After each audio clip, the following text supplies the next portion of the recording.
buenas tardes, profesor. Millones de gracias por su tiempo. Muy agradecido que le haga esta entrevista a mi empresa y, bueno, como le decía, ¿no? En mi crowd nosotros nos dedicamos a dar préstamos a mujeres en base a la pirámide, que se dice, ¿no? O sea, mujeres pobres que son empresarias y que quieren salir adelante. Bueno, entonces, la primera pregunta que quería hacerle, la verdad es que yo tenía gran interés en conocerle y en preguntarle su opinión, porque nosotros, digamos que defendemos mucho esta riqueza que se crea en las pequeñas comunidades y sobre todo este flujo circular del dinero de que la que compra carne de cerdo vende leche de vaca y la que vende leche de vaca se termina comprando un teléfono móvil, ¿no? Entonces, quería saber un poco su opinión en este punto, ¿no? Bien, claro, pues es una forma supongo es una forma de educación financiera, ¿no? A ver, yo siempre digo que el capitalismo no es algo natural, no es nada natural, es una técnica humana que hay que aprender si se quiere aprender, pero si se quiere salir de la pobreza, normalmente es el mejor camino. Por lo menos el único que yo conozco que lo haya conseguido a largo plazo, ¿no? Entonces, este tipo de fórmulas supongo que enseñan a las personas, pues, por ejemplo, el concepto de interés, ¿no? El concepto de rendimiento, el concepto pues, de puntualidad a la hora de hacer los pagos. O sea, van adquiriendo una serie de valores que son los que después conducen pues, a la creación de empresas mayores, a la creación de prosperidad. Pero eso, repito, necesita ser aprendido. El capitalismo es una técnica humana, como puede ser la escritura o otro tipo de técnicas. No es con natural al hombre. El comercio, sí. El capitalismo requiere un ahorro y una reinversión. Y supongo que técnicas de este estilo enseñan, efectivamente, estos conceptos que se pueden adquirir. Igual que las personas aprenden a leer, pues pueden aprender técnicas de este estilo, lo cual, en mi modesta opinión, les puede llevar a adquirir esas herramientas, porque el capitalismo normalmente no viene solo, o mejor dicho, deriva de unas pautas previas. Es necesario pues, cierta dirigencia, es necesario cierta seriedad, es necesario pues, una ética de trabajo, una ética de honradez, aunque parezca que se diga todo lo contrario, ¿no? Y ese tipo de pautas se adquieren con cosas como estas, ¿no? Sobre todo también las ideas de cálculo financiero, que normalmente no son innatas, hay que aprenderlas, ¿no? Lo que es un interés, lo que es una amortización, lo que es un beneficio, que el beneficio no se puede guardar todo, sino que hay que guardar una parte pues, para pues, mantener el capital o reinvertir, etcétera. Ese tipo de cosas creo que se enseñan por la práctica y a través de pequeños ejemplos o de pequeñas cosas como estas. Aparte, modestamente entiendo que pueden ayudar a mejorar la vida de las personas. Total. Y una pregunta, nosotros, o sea, realmente como se puede imaginar, dedicándonos a la microfinanza, pues estamos siempre un poco en el ojo del huracán, en el sentido de que la gente nos está diciendo, bueno, esto es usura o esto no es usura, cuál es el precio justo y cuál no es. Claro. O sea, al final ya sé que es una pregunta de que tiene 2600 años mínimo, pero ¿cuál sería su opinión sobre esto? O sea, ¿cómo se puede decidir qué es usura y qué no es usura o cuál es el precio justo? Es que no se puede definir, porque de hecho cuando prohíbe la usura es cuando se genera la usura. Ya, total. Es una paradoja. Si usted prohíbe la usura, solo van a atreverse a prestar aquellos, digamos, pues con menos escrúpulos, digamos, y que imponen unas condiciones más duras, precisamente por ese tipo de cosas, porque es un contrato extralegal. Y al final después las condiciones de ejecución se vuelven aún mucho más duras. En cambio, si permite usted lo que le llaman la usura, que no sé exactamente lo que es, se abre la competencia entre prestamistas y al final el precio del interés baja y las condiciones mejoran por pura competencia, por paradójico que parezca, ¿no? Entonces, Sí, yo no entiendo a qué se le llama usura. sí, Supongo que es un interés, es un tipo de interés que a mí me parece demasiado. Pues esa tasa de interés depende de las condiciones de cada momento, depende de si el capital prestable en ese momento es escaso o es abundante, ¿no? Entonces no se puede establecer cuál es una tasa de usura. Y sí. supongo que cada persona también tendrá su propio precio, No, ¿no? no, total, que lo que para una persona puede ser usura igual para otra no, o una venirle bien y a otra no, ¿no? Claro, que decir, si yo mi préstamo lo avalo con propiedades, lo avalo con bienes o que ignoro cosas, pues el crédito me va a ser más barato. Si yo no tengo nada, pues por desgracia el crédito me va a salir un poco más caro, Ujú. ¿no? Pero el problema sería que no tuviera crédito. Total, nosotros siempre, o sea, estadísticamente el 60% de las mujeres nuestras nos dicen que realmente si no, o sea, si nosotros no le prestáramos tendrían otros proveedores de crédito más caros, ¿no? O sea, al final muchas veces el problema casi no es de oferta, sino que la oferta, que la oferta sea buena, ¿no? O sea, lo que ocurre, y también es lo que dice usted, ¿no? Que muchas veces nos enfrentamos al mercado informal, que eso sí que son tipos de intereses altísimos y maneras, bueno, ya veríamos cómo de recuperar el dinero, ¿no? O sea, al final, Claro, el interés es carísimo porque no hay garantías ya, y ni hay competencia. claro, Son créditos informales con una ejecución muy difícil, ¿no? Entonces es normal que también el prestamista se cubra la espalda con ese tipo de cosas, ¿no? Pueden existir abusos por una parte y por la otra también, ¿no? Porque el usurero siempre tuvo muy mala prensa, pero el usurero es un elemento esencial del desarrollo económico. El usurero o el prestamista, si quiere llamarlo así. ujú, Llámelo como lo llamen. Es una figura muy vilipendiada, pero sin ella no circularía el crédito. O sea, no habría forma, una persona con una necesidad o quisiera emprender algún proyecto, tuviera forma de financiarse. sí.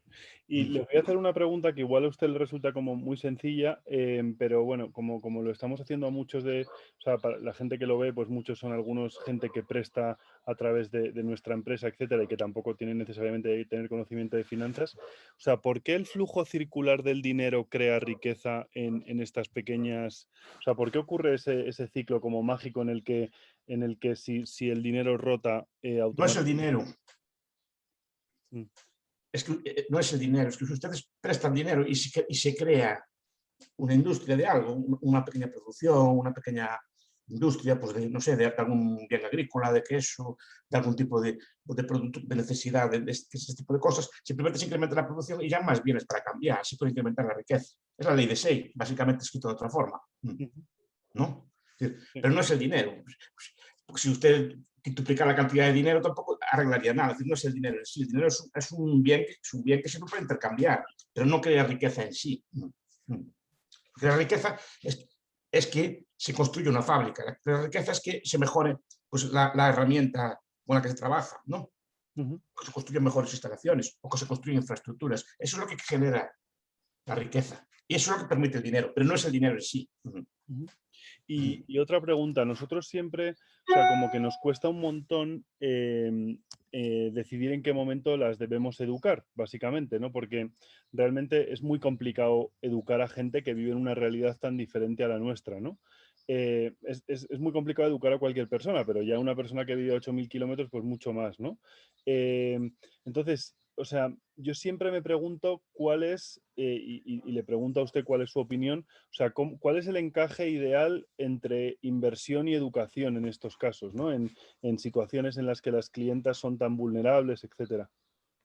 Sí, no, la educación está, claro, pues alfabetización, pues saber cuentas, saber entender por lo menos unas cuentas simples, un estado financiero simple, y después, bueno, cultura general también, porque sirve para que, gracias a Dios, ahora con las tecnologías modernas, pues le es muy barato acceder al mundo, digamos, ¿no? Acceder a prensa o a documentación especializada. Básicamente, lo que se trata es de que puedan entender esos conceptos y que puedan pues, entender lo que acontece a su alrededor. Básicamente es eso. Y van las dos cosas unidas. Pero la educación también implica cierta práctica, ¿no? Ujú. Es decir, Bueno, es que una cosa supongo es... que los valores que enseñan ustedes son también de práctica, pues, que le enseñan, pues mira, no puedes gastar todo. Supongo que también es intuitivo. Repito que no es tan intuitivo. El capitalismo, si genera mucho rechazo a la gente, es porque no es intuitivo. Por ejemplo, la idea de que el dinero no tiene precio, por ejemplo. No, no, es lo normal que te prestas que te devuelvan la misma cantidad, pero sin intereses. Supongo que es algo más bien pues natural y normal. Repito, descubrir estas cosas llevó muchos siglos y mucho tiempo en Europa. Nosotros no somos tan distintos. Nosotros hubo que educarnos también. Es decir, no vaya a pensar. Hay un libro que a mí me gusta mucho, que es de P. Thompson, se llama La formación de la clase obrera en Inglaterra. Cuenta el esfuerzo que llevó. El libro es crítico, ¿no? Pero cuenta lo difícil que es crear una fuerza de trabajo moderna. Él habla de Inglaterra, pero nosotros somos iguales que sus clientes, no somos esencialmente distintos. Por tanto, si nosotros aprendimos, ellos también pueden aprender. Sí, Para, sí, claro, yo lo hubo digo... mucha resistencia en su momento también a este tipo de cosas. Sí, o sea, hay cosas de Hume o de Adam Smith que como que las veo directamente en las comunidades donde prestamos y digo, se está repitiendo una cosa que aquí pasó hace 400, 300 años y allí está pasando ahora, pero al final el método es como muy parecido, ¿no? O sea, se repiten... El capitalismo nace en unos sitios concretos Ujú. y después, como triunfa, se imita y se expande. Porque como una mancha de aceite y se va expandiendo. Eso sí, lo que dice Yerchen Kron y otros es que es más fácil para los que llegan ahora que para nosotros. El proceso de adaptación o de crecimiento es mucho más rápido que el nuestro. A nosotros, a los países europeos, nos llevó 150 años salir de la trampa maltusiana, salir de la pobreza. Un país moderno, si se aplica, en 30 o 40 años puede salir perfectamente. Bueno, Pero hay que saber que no es inmediato tampoco. es que yo creo además que el teléfono móvil como que acelera el proceso muchísimo, porque claro, el 90% de las clientas de mi crowd utilizan teléfono móvil Sí, y claro, eso les permite, bueno, fundamentalmente comunicarse, pero también obviamente utilizarlo como si fuera casi una red social, vender a través del teléfono móvil, que las transacciones sean mucho más rápidas, ¿no? O sea, al final el gran aliado de la tecnología bueno, su gran aliado es la tecnología, es lo que quiero decir, ¿no? Al final si es esto, bien usada, sí. sí, sí, sí, totalmente. Es que además es curioso como a veces la misma tecnología que para nosotros es una cosa, para ellos es otra, ¿no? Para nosotros WhatsApp es un servicio de mensajería y para ellos es un sitio donde se venden y se compran cosas, es una cosa... Claro. Y seguramente le dan aplicaciones que nosotros nunca se nos ocurrirían. Claro, claro, totalmente. Ahí Eh, está, ahí está la inventiva. Ujú. Ahí está. Le quiero, o sea, yo soy muy admirador de un vídeo suyo que habla sobre discriminar, que está en internet. No sé si usted se acordará No, ya hace muchos años. Ah, vale. Pues, o sea, nosotros solo prestamos a mujeres, porque básicamente estadísticamente repagan mejor, y entonces empezamos prestando a mujeres porque, por eso mismo, ¿no? Porque yo quería que el dinero volviera y entonces dije, pues entre hombres y mujeres prefiero mujeres. Pero la verdad es que ha generado un montón de controversia y hay gente que lo considera pues que estamos discriminando y que es incluso una cosa que debería considerarse ilegal.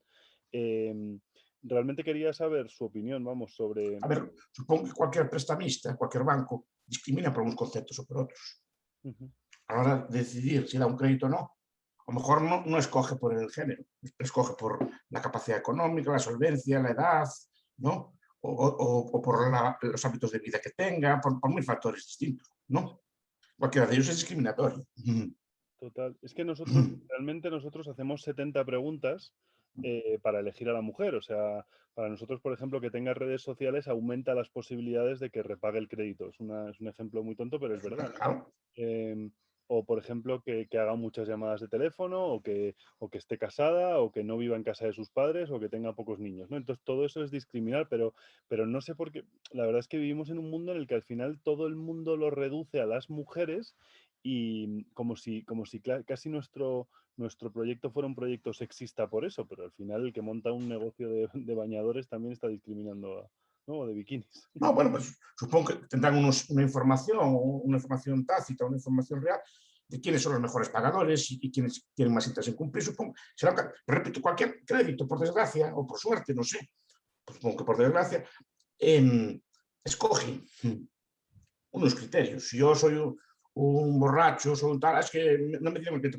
Bueno, no sé si será un buen motivo o no, supongo que habrá borrachos muy buenos pagadores, pero es un criterio que se puede usar para discriminar también, ¿no? Sí, O cualquier otro.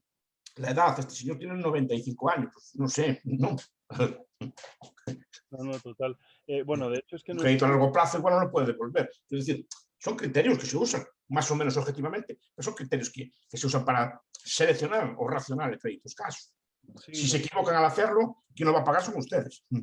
total. Nosotros, de hecho, tuvimos también una controversia con un inversor porque nuestro préstamo medio o sea, la edad media es 56 años, que aparentemente parece alto, ¿no? Para lo que te imaginas a nivel teórico. Y entonces le pusimos a este inversor que uno de los objetivos era bajarlo, básicamente para tener a la clienta durante más tiempo.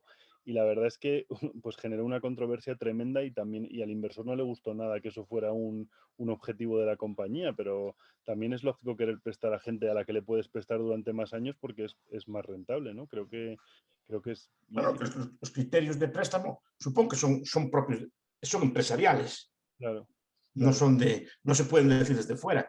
El que Sí, conoce el terreno sabe lo que son las reputaciones y supongo que aplicará algún criterio. Pero yo ahí no me meto porque no sé sabría seleccionar no, o sea, no soy analista de riesgos, no soy capaz de valorar otra cosa, pero supongo que incluso el analista de riesgos valora o pondera riesgos potenciales y les da un peso. ujú, Y se puede equivocar. sí. O sea, nosotros, bueno, por hacerle una pregunta sobre, o sea, tampoco quiero politizar mucho la conversación, pero, o sea, nosotros al final muchas veces chocamos con políticas de subvenciones, políticas de género, etcétera, que nos perjudican, porque claro, al final son mujeres que de repente nos exigen que el crédito sea gratuito por las razones que sea, o que de repente hay una organización que les ha dado una parte que es gratuita, etcétera, y como que distorsionan un poco el mercado. La sensación que nos da es que muchas veces estas ayudas, pues eso, fuera del mercado, lo que terminan siendo, intentan ser feministas, pero terminan siendo machistas casi, ¿no? Porque digamos que la dejan más... Sí, pero puede tener cierto punto. Entiendo la lógica de esas subvenciones, pero entiendo también que están presuponiendo que las mujeres como son como más débiles, lo que necesita ser más protegido que el varón, ¿no? Y eso lo que en última instancia les puede perjudicar. Y de hecho, de la gratuidad puede ayudarlas, pero también elimina, digamos, el incentivo educador que tienen estas prácticas. Porque básicamente lo que se trata es de adquirir esos valores, ¿no? De adquirir esa forma de vida. Esa forma de vida, digamos, que después es la que lleva a la pobreza, no es el dinero en sí. Es decir, mucha gente piensa que por el hecho de tener dinero ya sales de la pobreza. A mí me gusta siempre estudiar los estudios que hay sobre gente que le toca la lotería, que le toca muchos millones de euros, ¿no? Si prosperan o no. Algunos sí, pero el porcentaje es relativamente pequeño. Sí, Buena parte de los que le toca la lotería son más pobres al cabo de pocos años que antes. sí, sí, sí, incluso... Porque tienen el dinero, pero no aprendieron a gestionar el dinero. Claro. Y la subvención le puede pasar algo semejante. Sí, nosotros vemos cierto tabú, también creo que lo hay en España, este tabú, pero hay un poco de reticencia a la educación financiera más básica. O sea, comprar por uno y vender por dos, creo que la gente en estos países vemos como que lo viera mal en el colegio y tal. Es una cosa, creo que incluso, o sea, es como un poco algo premeditado, ¿no? O sea, que les convierte en enemigos del comercio desde bien pequeños. Eso es lo que vemos en los colegios. Yo no sé por qué es esto, la verdad. Ya le dije que el capitalismo no es intuitivo y choca con muchas convenciones que tiene el ser humano desde pequeño, Ujú, ¿no? No sé si eso es evolutivo, como dicen algunos, o otras cosas, pero choca con muchas tendencias. El capitalismo requiere no solo no gastar inmediatamente lo que ganas, sino guardarlo para invertirlo en algo más productivo en el futuro. El ujú. ser humano no está educado para eso. El ser humano está educado para tener una riqueza y gastarla, y comerla. Y cómo... Y de hecho es muy difícil vencer eso. Ujú. Incluso en sociedades como las nuestras, relativamente pocas personas lo entienden o lo quieren entender. Sí, además es curioso como cuando aumenta la prosperidad como que disminuye el ahorro, ¿no? Curiosamente. O sea, Hombre, nosotros, claro, lo explicó Daniel Bell muy bien. es que nosotros el 66% de nuestras clientas ahorran y realmente el 66% de los españoles no ahorran, ¿no? O sea, No, es una curiosa paradoja, ¿no? Por qué se da? ¿Cuál es su porque se opinión? pierden eso lo explica Daniel Bell, las contradicciones culturales del capitalismo. El capitalismo cuando genera riqueza, pero la gente no sabe de dónde vino la riqueza. Piensa que es algo dado, que siempre fue así, ¿no? Que Galicia o que Madrid eran así hace 200 años, eran igual que ahora, pero con internet más lento, con 4G. ¿No? No piensa, mucha gente joven piensa que antes era así, como ahora, pero un poco más lento el internet o una cosa así. ¿No? O que no había el teléfono móvil, no era inteligente, una cosa así. No ven la enorme miseria que había. Claro, nuestros antepasados tuvieron que pasar miseria. Y sacaron miseria, pues, con ahorro, inversión, etcétera, ¿no? Y fue como salieron de pobre, pero ellos lo sufrieron, también lo vieron en sus vidas. Es decir, yo recuerdo más o menos mi abuelo, ya de mayor, obviamente, pero mi abuelo llevó una vida muy, como muchos abuelos de los verán esto, ¿no? Pues de trabajo infantil, de trabajo muy duro, estoy hablando de principios del siglo XX, ¿no? trabajo muy duro ahora, pero digamos que a lo largo de su vida fue viendo las mejoras también, Claro. ¿no? De vivir, pues ya murió con teléfono, con luz eléctrica, con una casa con calefacción. Es decir, empezó muy pobre, pero eso a lo largo de su vida fue viendo solo mejoras. Nosotros ya nacemos con una riqueza dada, no vimos de dónde salió, Sí, sí, ya sí. nacemos con una serie de bienes establecidos. Entonces, pensamos que es algo dado, que viene de la noche de los tiempos, que fue así, ¿no? Sí, total. Entonces, no vemos la necesidad del esfuerzo. Ellos veían no solo el esfuerzo, sino la recompensa del esfuerzo. Sí, yo un libro que me marcó mucho es el de Angus Deaton, el del Gran Escape, Sí, y él explicaba muy bien que el motivo del libro es como que vio, o sea, es comparar la vida que tuvo su abuelo con la vida que ha tenido él, ¿no? O sea, al final como sí. es como una aproximación súper humilde, pero ahí empieza el libro, ¿no? Y a partir de ahí coge el microscopio y se pone a desgranar cómo ha sido todo, pero sí, creo que lo explica muy bien, ¿no? O sea, al final, claro, estamos en una situación de tal prosperidad ahora que es difícil imaginar cómo eran las cosas hace 50 años, ¿no? Y 100 y 80. Claro. Lo que se entiende hoy día, a ver, claro que hay pobreza, pero la pobreza a día de hoy, por ejemplo, en países como el nuestro, es más relativa que absoluta. ¿No? Es que te faltan, no tienes bienes a lo mejor de la misma calidad que los otros, o te faltan un tal, pero no es una cosa de morir de hambre o no, como eran nuestros abuelos, ¿no? O de pasar frío directamente, o no tener calzado, digamos, ¿no? Total.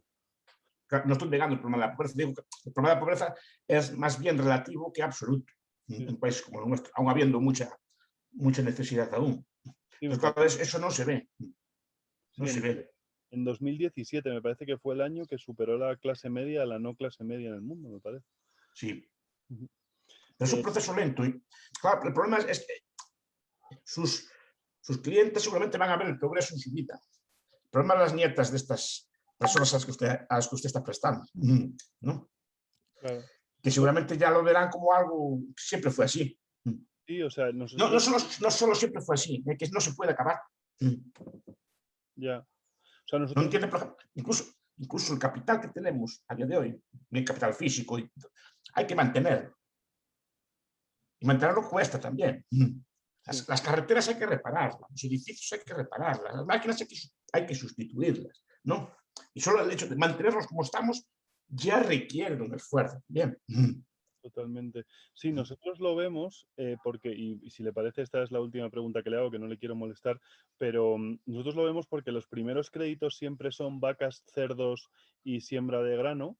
Y de repente los segundos créditos en la misma comunidad, de repente se montan cibercafés o negocios de estética o perfumería. O sea, como que los primeros negocios son más de subsistencia, pero muy rápido pasan a negocios pues de estética y de casi lujo, ¿no? O sea, financiamos cosas de maquillaje y tal, ¿no? Para nosotros son cosas normales, para ellos puede ser un lujo, ¿no? Claro, Pero, pero el hecho es que ese primer crédito, bueno, también hay una productividad marginal de crecer, como es normal, ¿no? total. Pero el hecho es que esa producción, ese primer préstamo seguramente les incrementa tanto la producción de alimento que por lo menos ya tienen un excedente para invertir en otras cosas. Sí, Ya no tienen que dedicarse solo a la mera supervivencia física, sino que ya pueden dedicarse a vidas de segunda escala porque ya tienen, digamos, la primera necesidad, que es la comida, más o menos cubierta. Y eso lo garantiza el primer crédito, por bueno, ejemplo. otra cosa muy interesante es que más del 80% en el segundo crédito cambian de rubro, como dicen allí, ¿no? De negocio. Sí. Y lo hacen por diversificar, ¿no? Yo no sé si esto es una cosa que antes se veía más, pero yo realmente, o sea, es una sorpresa para mí que el 80% de las clientas cambien de negocio para diversificar, ¿no? La que vende pues carne de cerdo, al siguiente crédito quiere unos litros de gasolina y se monta una mini gasolinera en la puerta de su casa para las motos que pasan, ¿no? Entonces, Bueno, igual es porque, potencial, porque ve la oportunidad de negocio nueva claro. y porque aparecen negocios nuevos, precisamente. A medida que va prosperando, van necesitando cosas nuevas en esa comunidad. Antes no se necesitaba gasolina.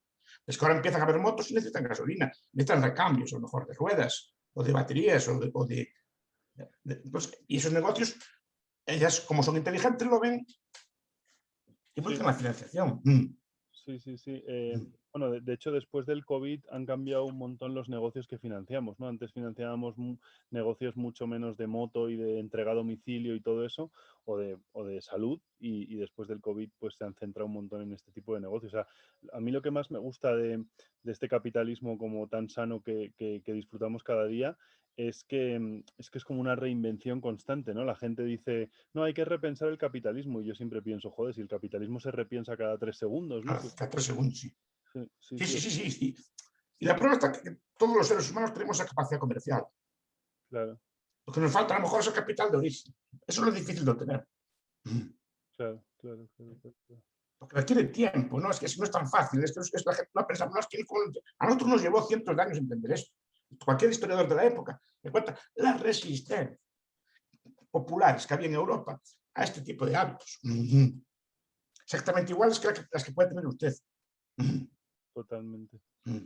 Las virtudes burguesas, ¿no? Que habla Sí, pero McCloskey. es que no son inmediatas. Y Claro, claro. repito, nosotros lo vemos, no, son iguales que nosotros. Iguales. Sí, Nosotros, capaz que vimos antes las ventajas. Por notación geográfica, por lo que fuera, ¿no? Pero no es porque seamos más listos que ellos, ni mucho menos. Sino ojalá. que nosotros estamos educados de otra forma. No, no, que ojalá que las sigamos viendo, que me da un poco de miedo el futuro. Sí, bueno, pues hay que hacerlo día a día. Realmente, sí, sí. Las primeras fábricas que hubo en Galicia se quemaron, los luditas, algunas de ellas. Y supongo que en España también pasó. En Inglaterra también, Claro. ¿no? Quemaban fábricas en Europa a principios del siglo XIX. Sí, sí, sí, sí. Los luditas, porque lo veían como una cosa. Y mire, pues, pero quemas violentas, quiero decir, ¿no? En Totalmente. Inglaterra, en España, en casi todos los países de Europa se dio ese fenómeno de resistencia, digamos, al sistema, resistencia violenta. Hubo que vencerla. Porque al final se vieron las ventajas y la gente fue cediendo, pero esa resistencia y sigue existiendo. No es fácil de poner esto. Sí, sí, sí. O sea que, Pues en ese aspecto, no se desanime porque es lo más normal del mundo. Es propio a lo mejor del género humano. sí, sí, sí. O sea, a mí realmente me desaniman pocas cosas, pero cuando perdemos ese norte cuando perdemos las virtudes burguesas, pues me da un poco de miedo, ¿no? O sea, cuando la gente deja de ser prudente, cuando la gente deja la templanza a un lado y lo que hemos hablado antes, ¿no? Y el ahorro, ¿no? O sea, a mí me Sí. da terror cuando la gente se compra una casa y dice que eso es ahorro, ¿no? O sea, digo, es ahorro si hay alguien que te compre la casa, si no hay nadie, no es ahorro. Bueno, yo ahí discrepo un poco, porque la casa es una cosa que da financieramente, Ujú. efectivamente la casa no es buena inversión, Claro, claro, no, yo estoy completamente financieramente, total. pero lo estabiliza a usted, le hace tener algo por lo que trabajar. ¿Me explico? Sí, sí, pasivo, Tiene ¿no? unas, tiene unas consecuencias psicológicas muy interesantes. No es solo la casa, efectivamente, como activo, si lo pone usted a rendir y tal, le da más de otra forma. Ya. Pero ese sentimiento de vinculación, de tener algo donde agarrarse, de esa seguridad, también le impulsa otras cosas. ¿eh? No seamos tan simples de pensar que es solo un activo financiero. Sí, pues tengo una estadística un poco, o sea, contraintuitiva según lo que ha dicho, porque en teoría pagan los créditos mejor la gente que tiene la casa alquilada, curiosamente, antes que en propiedad. La verdad que no sé por qué, pero esa No, es pero no solo me refiero al pago de crédito, me refiero a la forma de vida, ¿no? A la pertenencia, digamos. ¿no? Ujú. Sí, sí, no, no, bueno, totalmente que a la forma de vida, totalmente igual que tener familia, ¿no? Igual que las preguntas acerca de la Claro. familia, pues son... ¿Por qué la Thatcher hizo la política de vender la casa? No, las viviendas sociales las vendió, no las alquiló. Inmediatamente los barrios de Inglaterra florecieron, digamos, empezaron a cuidarse de nuevo las casas, empezó a haber flores en el balcón, empezó a haber un montón de cosas. Empezó digamos, a dulcificar la vida en los suburbios. Sí, sí, sí.